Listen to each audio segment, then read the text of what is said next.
been a record breaker, taking credit as an educator. I've been known to spit the flows and make it shaky, shaky thing. Popping, locking, stopping, let it hang. Watch us as we drop this hip hop, it's like it stings. We make the whole room drop and everybody sing. We want the funk. We gotta have that funk. We kick it old school, we think we're so cool. We take it back to the past, we gonna act a fool. Up jumps the middle finger, make. Hello, hello, hello, and welcome to Sports Buzz, the Fanatical View. I am your host, Scott D. Lewis, here live in studio on this June 29th, or actually May 29th. I'm thinking it's almost June, May 29th, as we head into the month of June. Thursday evening live here, Comcast Cable Channel 23, downtown Danbury, Connecticut, in our usual 6 to 6:30 time spot. And my right-hand man is actually running the show tonight in the director's studio. So we'll see how he does, not in his usual spot behind the mic, behind the camera and mic'd up for me. But we have a nice surprise for everybody. He says that he may actually speak this evening. One Peter Green, a.k.a. Strange Man, is behind camera, and we have the microphone on him. Would you like to say hello, Strange Man? Thank you, Scott. Yes, the Strange Man is in the house tonight. All right, and he's got his Bruins hat on, so I'm always a welcome sight here in studio when Strange Man shows up. So he's here, and Bob is running the show. Of course, Bob's show, Spotlight On, airs Tuesday nights at 9 and Wednesdays at 12. Our usual director, Mike Toohey, he's not here this evening, but his show, Expose Cinema, is Friday at 9, Wednesdays at 1. And of course, we're all teaming up to do Danbury Westerners Roundup, which follows us Thursday evenings at 6:30 and Friday afternoons at 1:30 after we re-air our show Fridays at 1. Phone line is open, 203-792-4101 is the number if you'd like to call in and talk and see what we're talking about here. Anything you want on your mind sports-wise, you can get on the horn and give us a call. We're going to get right into the hockey. I know Bob last week said it right here. The Canadians don't have a chance when the Rangers were up in a commanding 2-0 situation. And they were heading home after handily beating those Montreal Habitants in games 1 and 2 up in Montreal. Now, a week later, and this series is still going on with a crucial Game 6 this evening, 8 o'clock. And as Strange Man Stat of the Week says, it's really the Rangers' Game 7, even though it's a Game 6. And I have to agree with him on that. They do not want any part of a Game 7 after you've held a series lead, especially when you were up 3-1. You had a chance to close it in Game 5 up in Montreal. There was a great comeback in that game after King Henrik the Lundqvist got pulled. What happened to King Henrik in this game? The Rangers fell behind 4-1. They pulled their goalie, and just like that, it motivated the team. They rallied to tie it at 4-4. And there was thoughts that maybe at that point you go back to your starter, but they stuck with the backup, and he could not hold on as the Canadians rallied in the third period, in large part due to a hat trick from Rene Bourque. And I just have to wonder, it's strange, man, do you wonder the same things when you're watching these games? What is Rene Bourque doing playing for the Montreal Canadiens? I tell you, the Montreal Canadiens are a tough team. They knocked the Bruins out of there. So they're really pesky, and I think the Rangers are going to have their hands full tonight, so we'll see what happens. They are going to have their hands full. I just can't understand why a man named Bourque is playing for Montreal and not for Boston. I do believe Rene Bourque actually began in the Bruins system, and they gave up on him quickly, and now he's flourishing for Montreal, and he's giving the Rangers fits as well as all the other pesky Canadians. I like to think of them as more of a conniving, whiny sort, a little bit pesky, but we saw some of their embellishing going on in the end of the game there the other night in that 7-4 victory. They cry about everything. They do a lot of yapping off the ice in between games. I would have liked to seen Bourque hold his tongue. I think he should be a little bit more classy like his father, Ray Bourque, and not say anything about the opposing goaltender, Henrik. He had to come out and say he didn't think that Lundqvist was playing any better than their backup goalie who's taking the place of Carey Price. I just don't see any reason why getting involved in that sort of thing, especially when you're supposed to be the classy Montreal Canadiens. Not so classy when you see their fans continuing throughout the playoffs, throwing things on the ice at opposing players when they get penalties or just if they've lost a game. And, all the diving, the late hits, the cheap shots, the broken jaw of Stepan, who did come back in that Game 5, and they will need him tonight in Game 6. So, the Canadians, they're a conniving, whiny bunch. They're a bunch of phonies, and they're a bunch of hypocrites, really, if you ask me. And the Rangers better not let them get off the hook. Up 2-0, winning the first 2 games in Montreal. Then you get that crucial Game 4 overtime victory in a thrilling game. Martin St. Louis with the game winner in OT to get that commanding 3-1 series lead going back to try to close it out in Game 5 up in Montreal. And your goalie, who is supposed to be one of the top goalies of all time, or at least, in this generation of players in the last 5 years or so, he's one of the best in hockey. He gets pulled, he gets shelled, giving up soft goal after soft goal to let them fall behind 4-1. And the Rangers really were playing well in that game before, even they had the comeback. And he gave up a bunch of soft goals, and that wasn't needed at all. And they did have that amazing rally, and then then the backup gave up another goal, and Bork then capped it off with his hat trick in the third period as they pulled away for the 7-4 victory. I think they got an empty netter there late. So Game 6 tonight is going to be crucial. Wonder what our boy Bob in the studio is thinking going into game.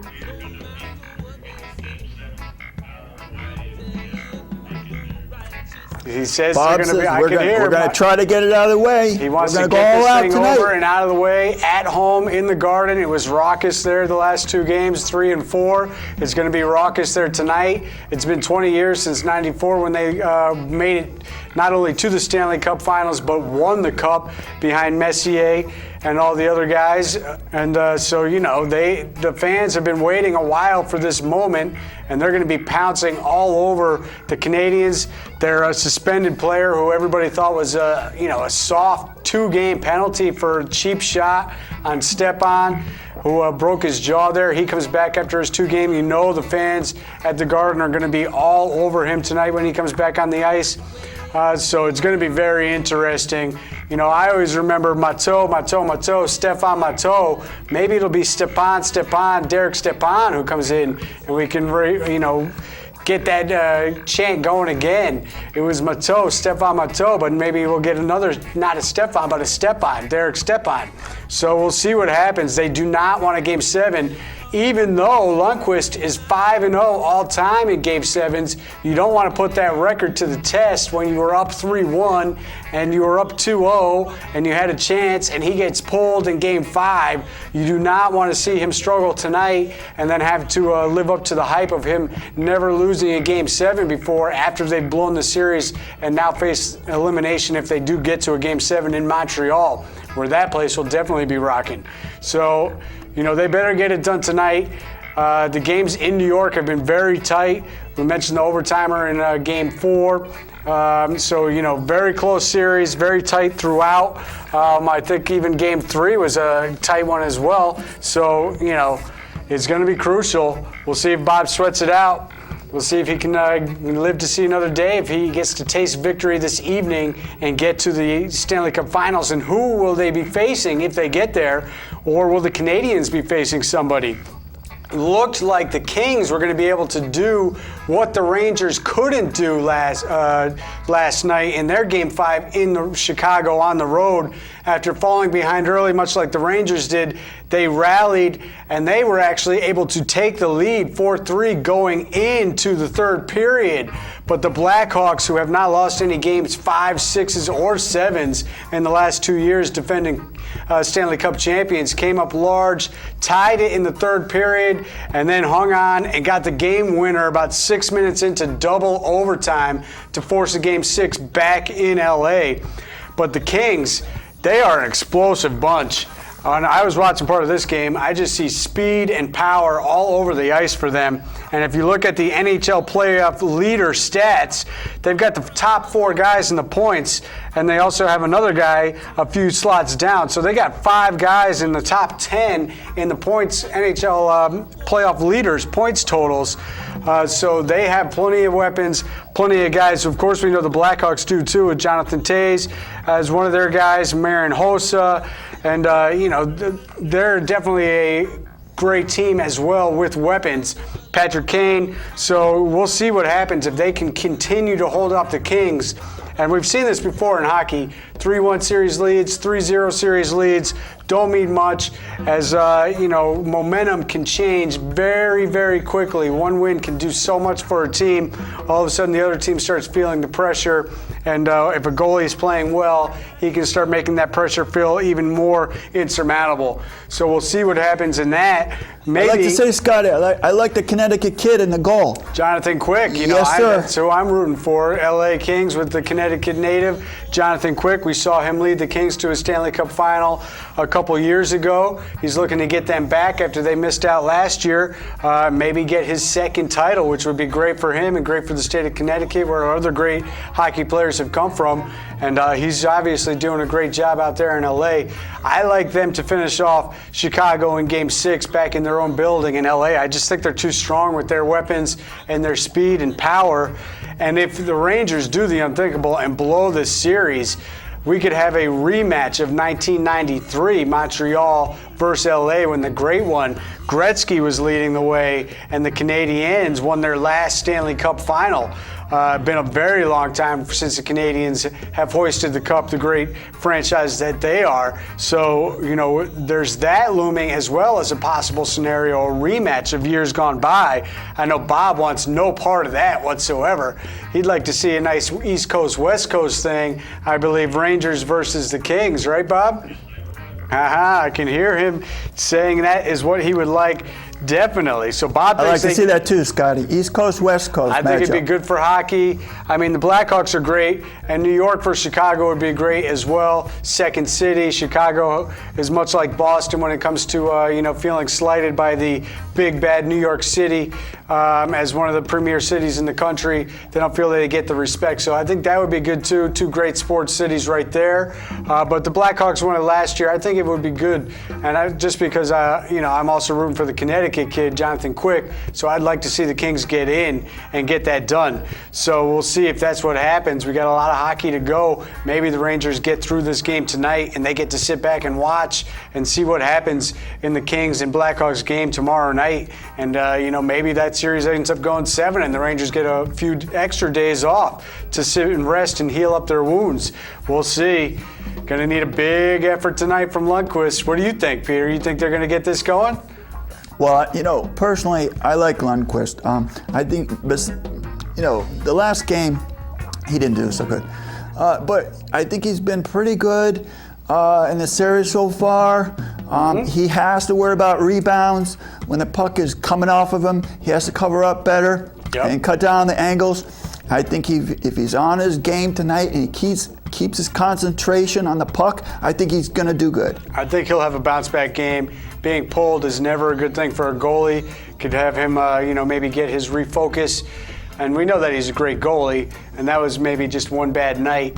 You don't like to have it in a Eastern Conference final with the Stanley Cup in the balance, a chance to go. But he still has 2 more chances to get it done, and 1 at home tonight, which he'll try to get it done sooner rather than later. As I mentioned, that stat, 5-0 all-time, Game 7s, will be hanging over his head, and that'll be a lot of extra pressure for him, I think, if it goes 7. What about the NBA, Strange Man? You been into any of these playoff series going on?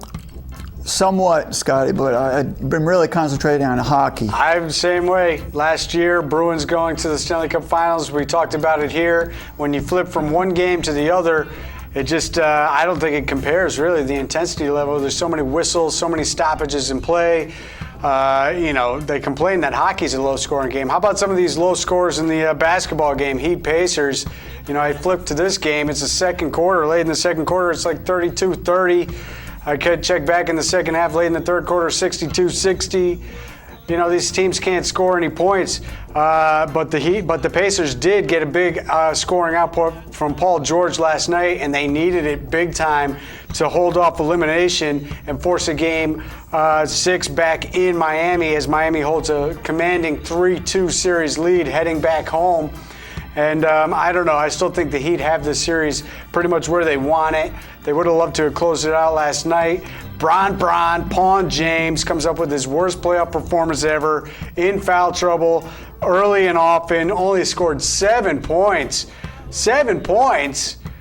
Michael Jordan ever scored 7 points I tell you what, though, in a Scott, playoff game? you got to admit, if King James gets his 3rd title, that's going to put him up there with Michael Jordan. It's only 3, and let's not forget, strange man, it's Pawn James, because without Dwayne Wade, he wouldn't be getting any of these rings.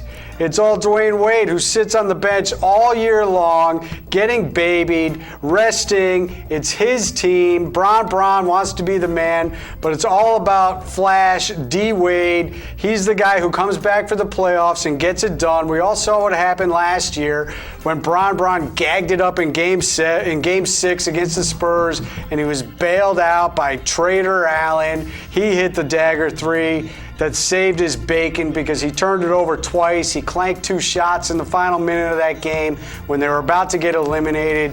It's Pawn James, not King James, and it's about D. Wade and the Miami Heat. He doesn't get any rings if he isn't the second fiddle to Flash down there in Miami. If he stayed and tried to do what he should have done, was win in Cleveland. I mean, it took Jordan 7 years to get Chicago over the hump. Why couldn't he just continue to let his team get stronger and better around him? They were trying to bring players in. Don't give me that nonsense. They didn't bring anybody in. That was a sad day when he left Cleveland. A lot of people are still mad at him for that. It was ridiculous. It was totally pathetic. He wants to be the greatest player in the world, yet he goes to somebody else's team who had already won and says, all right, I'll join with you because you're a winner and I'm a loser. I can't win, you can, so I'll come down and I'll be your Batman or your Robin to your Batman.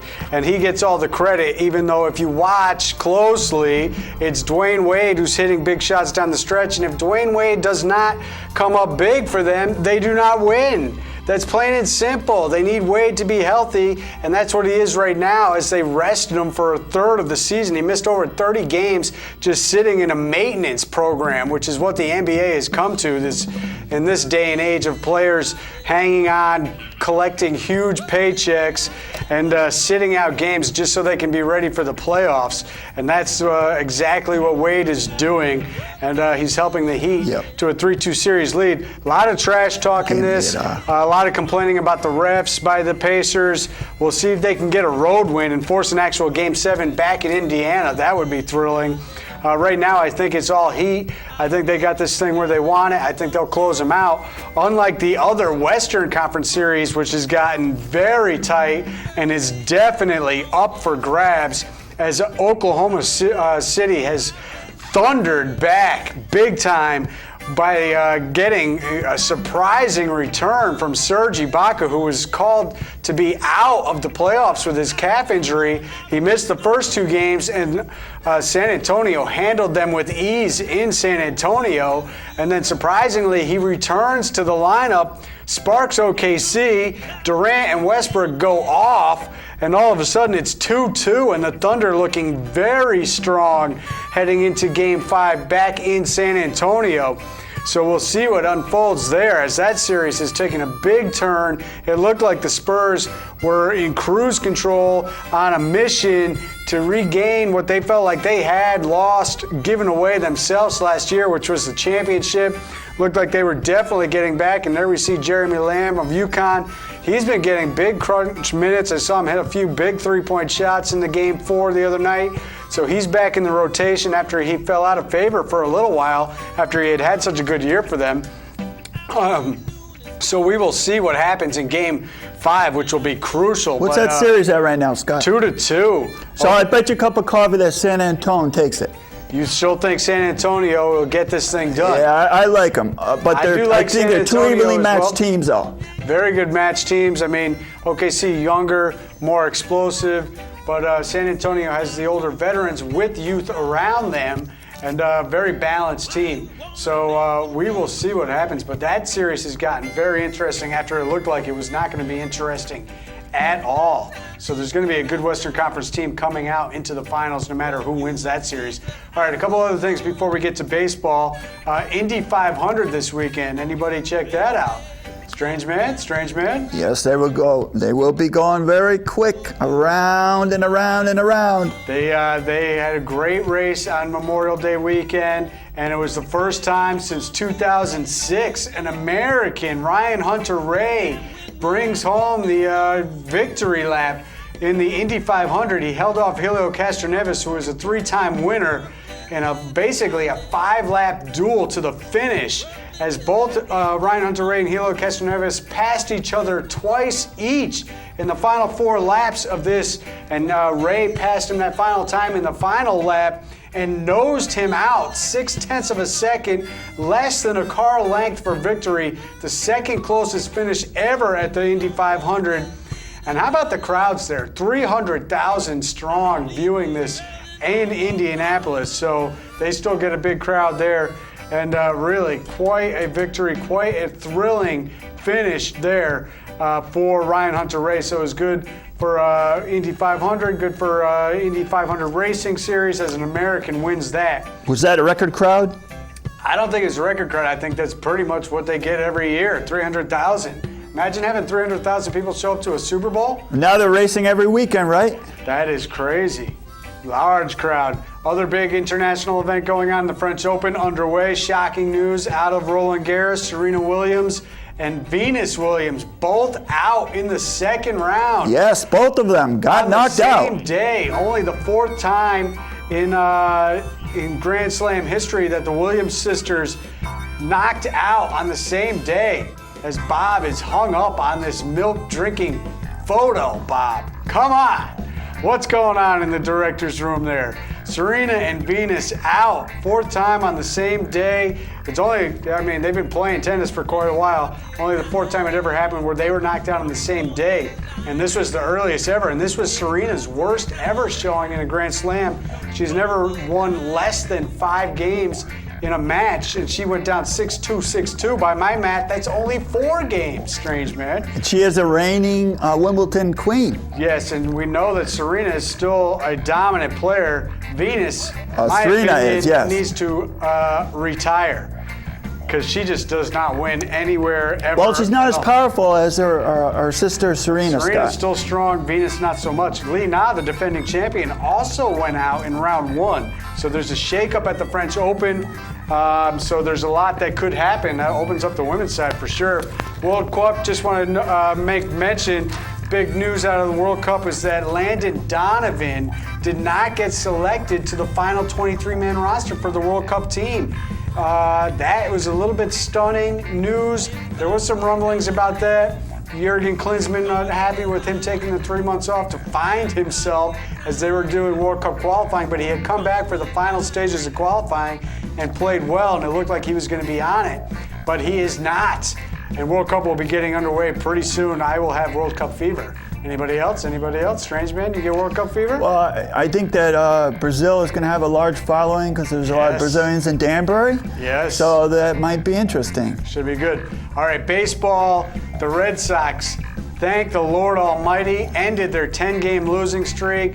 All they needed was a few games with the Braves, apparently, because they have now won 3 straight. They took the mini 2-game series in Atlanta, as Bob goes right to the Josh Beckett no-hitter photo, which I told him not to do it before the show started. Nice job, Bob. He's doing a great job with the director room. I love it. And so the Sox end their 10-game losing streak by beating the Braves 2 in Atlanta, and then they come home and honor the 2004 World Series team last night in Boston for another 2-game series with the Braves, and they win that game 4-0 behind a nice pitching performance by Lackey shutout. But it was great seeing some of the old guys there, especially Manny. I don't care what anybody says about Manny. I will love Manny until the day he dies or I die, whichever comes first. He is my favorite of all time. Him and Pedro, they are the best. They can do no wrong in my eyes. That's just the way it is. And they were all back in full force last night And it was great seeing them, and it's good to see the Red Sox actually winning a few games. 23-29 now, 8 out behind the red-hot Toronto Blue Jays at 32-29, winners of 9 in a row. Not good when you're losing 10 straight and the division leader is winning 9 straight. Yes, they're hot, Scott. Toronto is hot. Toronto is very hot. Yes. Yankees still muddling a little bit, 5-5 in their last 10. 28-24, 3 behind Toronto, and Baltimore 26-25, just ahead of Boston. The Rays, amazingly, are behind Boston at 23-31, especially when you consider they're 5-1 against the Red Sox. Other good teams going on in the American League. We have the Tigers atop their division, 29-20, and right there, Bob's got the nice fight photo of the Rays versus the Red Sox. That might have stirred things up, as that was the end of the series for the Red Sox. They got a little dust up, and maybe that got them going here in Atlanta. Tigers 29-20, A's 32-21. How about your Mets there, Bob? 24-28, 4-6 in their last 10. They fired their pitching coach. They're 4th in the division, 4 out, because the Braves are getting beat by the Red Sox. We're doing you a little favor there. They're only 5-5 in their last 10, losers of 3 straight. Miami is the team to watch in the NL East, if you ask me. Brewers still doing well, 32-22. Cardinals, 29-24. Giants have the best record in baseball, 34-19. 34-19, and then, of course, we saw the picture of Josh Beckett with the no-no. Didn't see that coming for the Dodgers, who are 29. That's right, he did pitch a no-no. Good job by him. All right, we got about a minute left.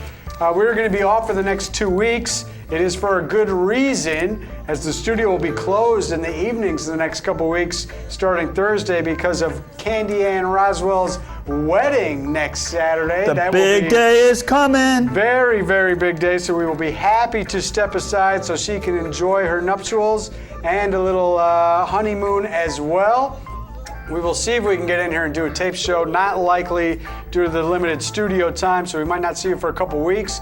We'll see where the Rangers are then, who's in the Stanley Cup, who's in the NBA Finals, who's in the World Cup. We'll have a Triple Crown possible winner by then. French Open will be over. World Cup will be going on. There's going to be a lot happening in the next 2 weeks to catch up on. Westerners Roundup is following us. It's their 20th anniversary season. The Celebrity Breakfast is next Friday, June 6th. Not sure if there's still tickets available. You can go to Westerners, their website, to find out, I'm sure. Rick Cerrone will be doing the honors next week. We'll be down there filming, and we will get all the footage. Good luck to Candy and Lubo. It's going to be a great wedding, and we'll see you all next time.